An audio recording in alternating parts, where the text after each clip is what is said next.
नमस्कार दोस्तों and welcome back to my channel जहां आपको मिलता है सिर्फ और सिर्फ एंटरटेनमेंट। और आज मैं लाया हूं ग्रीन लैंटर्न बॉय जनरल का 9th इशू।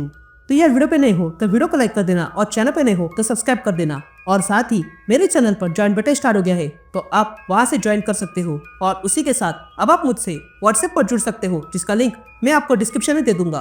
तो यार ग्रीन लैंटर्न के पिछले इशू में आपने देखा कि जॉन स्टीवर्ट डार्क स्टार में फंस गया है और वहां पर वो कुछ रिबेलियंस की मदद करता है और फिर वहां से बाहर निकलने का रास्ता ढूंढने लगता है। तो वही अर्थ पर एक एंटिटी जॉन की मां के पास आती है और जॉन के पिता का रूप लेती है। यहाँ लैंटन शेफर्ड गाय गार्डनर को ढूंढने जाता है जो उसे एक किताब देता है जो थी बुक ऑफ ओवा। तो अब आ गई।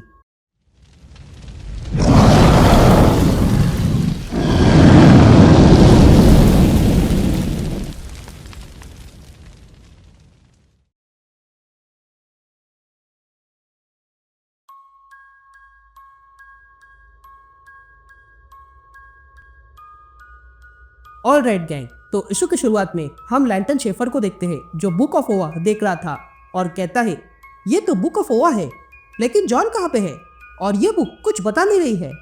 जिस पर गाय गार्डनर कहता है ये इतिहास की किताब है। ये सुनते ही शेफर वो किताब पढ़ने लगता है और कहता है हे बुक ऑफ ओवा बताओ मुझे ये रेडिएंट डेड कहाँ से आई है। जिस पर वो किताब कहती है कि मुझे रेडिएंट डेड के बारे में कुछ पता नहीं है। जिस पर शेफर्ड कहता है कि अगर ऐसा है तो रेवरेंट क्वीन के बारे में बताओ। जिस पर वो किताब कहती है मैं इसके बारे में नहीं जानती हूँ। तभी शेफर्ड कहता है ठीक है बुक ऑफ ओवा अब मुझे बताओ कि सबसे पहले डार्क स्टार का उल्लेख कब किया गया था। यह सवाल सुनकर वो किताब कहती है कि लैंटर्न्स और मैनहंटर्स के भी पहले गार्डियंस के एंसेस्टर्स ने एक ऐसे पावर की खोज शुरू की थी जिससे यूनिवर्स में ऑर्डर स्थापित हो जाए। एक मैल्थुशन अनचार्टेड सिस्टम के बहुत डीप में चला गया जहां उन्हें एनमली मिली।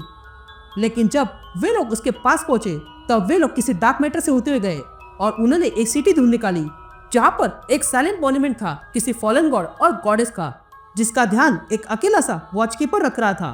वहां के स्टोन्स पुराने गॉड के खून से बने हुए थे और उसमें कई सारे मिनरल्स थे। ये माल्थुशन कैप्टन को लगा कि उन्हें वो पावर मिल गई है जो वो ढूंढने आए थे, पर वॉचकीपर ने ये लेने से मना किया।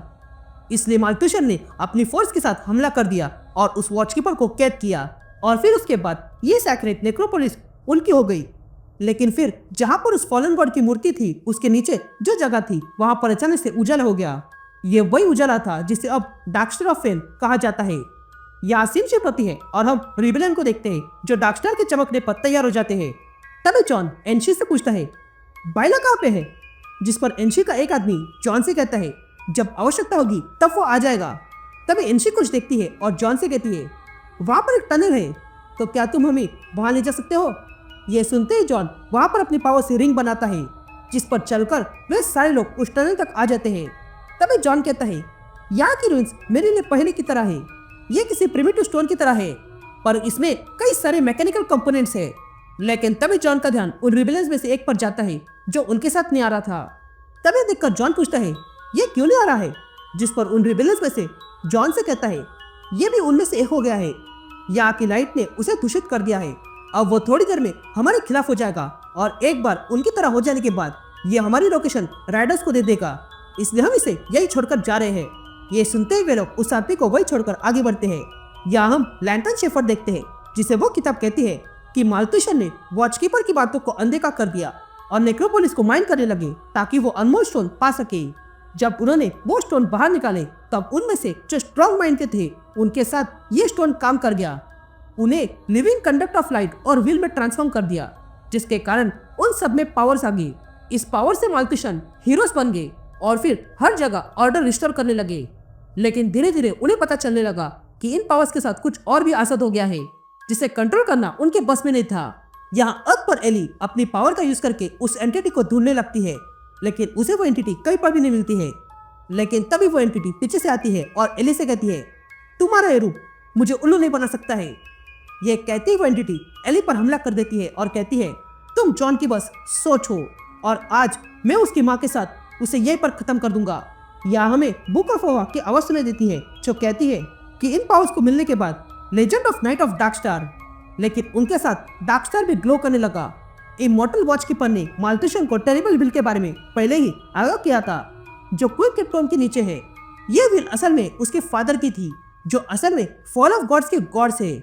जब माल्थिशन ने नेक्रोपोलिस को पूरी तरह निचोड़ दिया तब उसकी विल जाग उठी और उसने तय किया कि वो इन घुसपैठियों को सबक सिखाएगा और इसलिए डार्क स्टार नाइट्स अपने कंट्रोल खो बैठे और बन गए केओस ऑफ मैडनेस का कंडक्ट। अब इन लोगों को रोकने के लिए माल्थिशन कैप्टन ने क्वीन की क्रिप्ट को खोल दिया और वहां पर रखे वेसल ऑफ ओल्ग्रुन के विल को कॉल किया, जिसके कारण डार्क स्टार बाहर आ गया और साथ ही क्वीन की एजना रिंग भी। अब ये सब कुछ करने के बाद कैप्टन तो मर गया, लेकिन क्वीन ने नेक्रोपोलिस को रूइंस में बदल दिया और उसके ये लिविंग कॉर्प्स को वेपन ऑफ ओल्ग्रुन व्राथ बना दिया। यहाँ हम जॉन को देखते हैं जो रिबेलियन से कहता है, ये फैन मानते हैं कि ये आफ्टर लाइफ है ना, मुझे भी अब ऐसा ही लग रहा है। ये कहते हुए लोग देखते हैं कि वहां पर कुछ एंटिटी आ रहे थे। ये देखकर वे लोग छुप जाते हैं और फिर जाने के बाद वे लोग सब बाहर आते हैं। अब उनके साथ बायला भी आ चुका था। तभी जॉन बायला से पूछता है, डार्क स्टार की दूसरी साइड क्या है? जिस पर बायला कहता है, मुझे नहीं पता, लेकिन इतना पता है कि जब रेवेनेंट क्वीन ने तुम्हें यहाँ पर पटका तब वो तुम्हें मैड गॉड का अवतार बनाना चाहती थी, पर मैंने तुम्हें बाहर निकाला। मैं जानता हूँ कि तुम्हारी विल स्ट्रांग है, पर अभी के लिए ऐसे ओल्ड गॉड का सामना करना तुम्हारे लिए ठीक नहीं है। जिस पर जॉन कहता है, क्या ओल्ड गॉड? क्या तुम भी वही हो? तुम यहाँ आए कैसे? जिस पर बायला कहता है, मैंने अपने भाई को धोखा दिया था, पर मैंने ये यूनिवर्स की खातिर किया था, पर मुझे इसका जुर्माना भरना पड़ा। तुम्हें जानना है ना कि दूसरी साइड क्या है? वहां पर एंडलेस परसेकर है और नाइटमेयर बीस्ट, जिसमें ये रेवेनेंट क्वीन भी है। तभी जॉन पूछता है कि क्या वो अब भी वहीं पर है? जिस पर बायला कहता है, हाँ वो वहीं पर है, और जो रिंग वो पहनती है उसमें ओल्गुन के विल का एसेंस है और डार्क स्टार उसी से जन्मा है। तभी जॉन बायला से पूछता है कि अगर मैं डार्क स्टार की दूसरी ओर गया और रेवेनेंट क्वीन को पीट कर वो रिंग वापस ले आया तो क्या होगा? क्या हम इस तरह जीत जाएंगे? जिस पर बायला कहता है, तुम्हें वहां भेजने के लिए मुझे ट्रिक करनी होगी जो फिर मैं कभी नहीं कर पाऊंगा। मैंने तुम्हें बाहर निकालने के लिए सब कुछ दांव पे लगा दिया है, क्योंकि मुझे यकीन है कि तुम ही हमें बाहर निकाल सकते हो।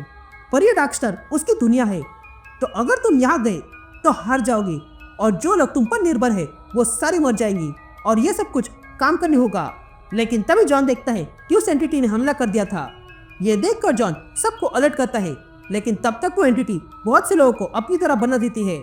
ये देखकर जॉन तुरंत अपनी बैटल आर्मर बनाता है और बाकी सबको भी कवर करता है और फिर इन एंटिटी पर हमला कर देता है। तभी हमें बुक की आवाज सुनाई देती है जो कहती है कि डार्क स्टार के बाहर से 1000 मरे हुए सोल्जर्स की एनर्जी आ गई और उसने मैड गॉड ओल्गुन को रोका, पर उसके लिए उन्हें भारी कीमत चुकानी पड़ी। यहाँ जॉन हमला करता है, लेकिन वो काफी नहीं था।